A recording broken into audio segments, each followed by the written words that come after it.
मोहतरमा हिना अरशद वड़ाई साहबा की कामयाबी जो है, भुट्टो मरहूम अल्लाह उन्हें जन्नत में जगह दे, कि मरियम साहबा अब ना एमएनए को घास डाल रही है ना एमपी को घास डाल रही है। बिस्मिल्लाहिर्रहमानिर्रहीम। सियालकोट में 52 PP का इंतखाब हुआ, नून लीग का कैंडिडेट जीत गया, वो मोहतरमा थी। और मैंने देखा वैसे पाकिस्तान में आप इत्तेफाक करें या ना करें कि अक्सर जो पार्टी हुकूमत में होती है वो जीत ही जाया करती है। अब ये जो नून लीग की मोहतरमा जीती हैं, उनको चूंकि उनका ऐलान हुआ है, उनको मुबारक। अगरचे ये नून लीग की सीट ही थी और नून लीग ही दोबारा इस पर जीती है, ताहम पीटीआई ने धांधली का जबरदस्त इल्जाम लगाया है और खुसूसन ये कि इंतजामिया ने और पुलिस ने वहां वो किरदार अदा किया है जो बड़ा ही घिनौना था और जिसकी वजह से बकौल पीटीआई के नून लीग जीती है।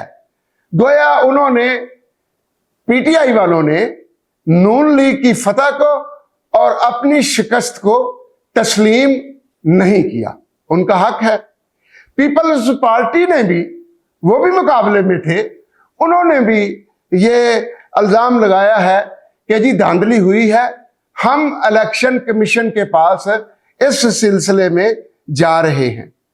मोहतरमा हिना अरशद वड़ाई साहबा की कामयाबी जो है वो उस पर खुशी मना रही है, जबकि अपोजिशन इस नतीजे को यकसर मुस्तरद कर चुकी है। देखें अब इलेक्शन कमीशन इसका क्या फैसला करता है, लेकिन हमारी उम्र 70-80 साल हो गई है। अब हमें खुले दिल के साथ एक तो ये धांधली शांधली करने वाला काम छोड़ना होगा। जो जीतता है यार उसे जीतने दें, क्योंकि वो जीता हुआ बंदा जीता हुआ ही होता है, और जो हार रहा है उसे सोचना चाहिए कि मैं किस वजह से हारा, ताकि मैं मुस्तकबिल में ऐसी गलतियां ना करूं। अगरचे आप इस पे बड़े परेशान होंगे कि मरियम साहबा अब ना एमएनए को घास डाल रही है ना एमपी को घास डाल रही है।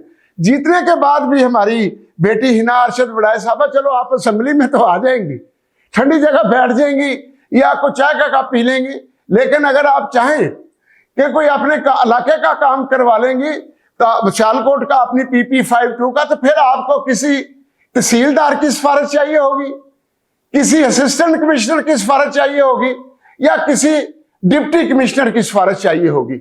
उनसे तल्लक बड़े अच्छे रखे। एक मर्तबा एक असिस्टेंट कमिश्नर अपने टाइम से बहुत लेट आया, तो मोहतरमा फिरदौस आशिक ईवान साहबा ने उसे डांटा कि मैं अवामी नुमाइंदा हूं, लोग हम पे उंगलियां उठाते हैं और आप लेट हैं। तो वो कहने लगी, आगे से असिस्टेंट कमिश्नर फीमेल थी, कि जी रश था। ये है इनकी सेंस ऑफ रिस्पॉन्सिबिलिटी। ये तो अय्याशी के लिए तबका एक आया हुआ है ना जी, इनको कौन पूछे। इनको पूछने वाले जो हैं पीपल्स पार्टी पूछ रही है।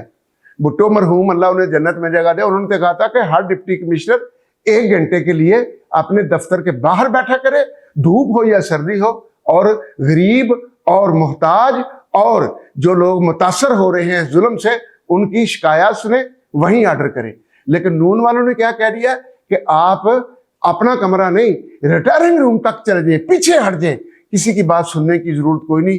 किसी की जरूरत होगी तो हम आपको बता देंगे, या आप डिप्टी कमिश्नर जो बेहतर समझे, असिस्टेंट कमिश्नर जो बेहतर समझे, तहसीलदार जो बेहतर समझे, नायब तहसीलदार या पटवारी जो बेहतर समझे, वो काम करें। ये MPA या MNA को टकाएं। कोई रेनोवेट करनी है मार्केट, मत इनसे पूछिए ये करनी है कि नहीं करनी। DC साहब आपका क्या है? मोहतरमा मरियम साहबा कहती हैं, असिस्टेंट कमिश्नर साहब आपका क्या है, तहसीलदार साहब आपका क्या है। जब वो, मैं ये नहीं कहता बदतमीजी करें उनसे, लेकिन सुप्रीम कोर्ट के चीफ जस्टिस साहब ने साहब लफ्ज को उड़ाया था, साहब को, किस लिए कि ये सरकारी नौकर हैं। आप इनका नाम देकर इन्हें मुखातब हूं, तहजीब के दायरे में हूं, लेकिन जब ये सिचुएशन आ गई है 1.5-2 साल में ही, तो अब MNA या MP अपने तौर पर सोचता रहे, खा वो खोखर हो, खा वो मलक हो, खा वो खिची हो, खा वो जट हो, खा वो ख्वाजा हो, खा वो राना हो। तो मेरे तो ख्याल में अब हुकूमत रहे, मतलब चीफ मिनिस्टर हो और साथ उसकी काबीना हो। MP MNA को घर भेजने के 5 साल के बाद हम आपको बुला लेंगे, तनख्वाहें आपके घर जाती रहेंगी, आपका कोई काम नहीं। हमारे पास AC भी है, DC भी है, तहसीलदार भी है, पटवारी भी है। और शबाशी साहब आप भी ऐलान कर दें कि ये नीम मुर्दा मेरे पास वज़रा हैं, काबीना मेरे पास है और मैं हूं। आपकी क्या जरूरत है, असेंबली आते हैं, आपको घर तनख्वाहें करोड़ों रुपए पहुंच जाया करेंगी। MNA भी फारिग है, सेनेटर भी फारिग हैं, क्योंकि आप खाम मुदाखलत करते हैं, मेरिट की बात करते हैं। बल्कि इस लफ्ज की मुझे पेशगी माफी दे दें, चीफ मिनिस्टर्स और प्राइम मिनिस्टर आप इन लोगों को जूतियां मारें, निकालें इनको, जाओ अपने अपने इलाकों में, जब जरूरत होगी आपको बुला लेंगे। अस्सलाम वालेकुम व रहमतुल्लाहि व बरकातुहू।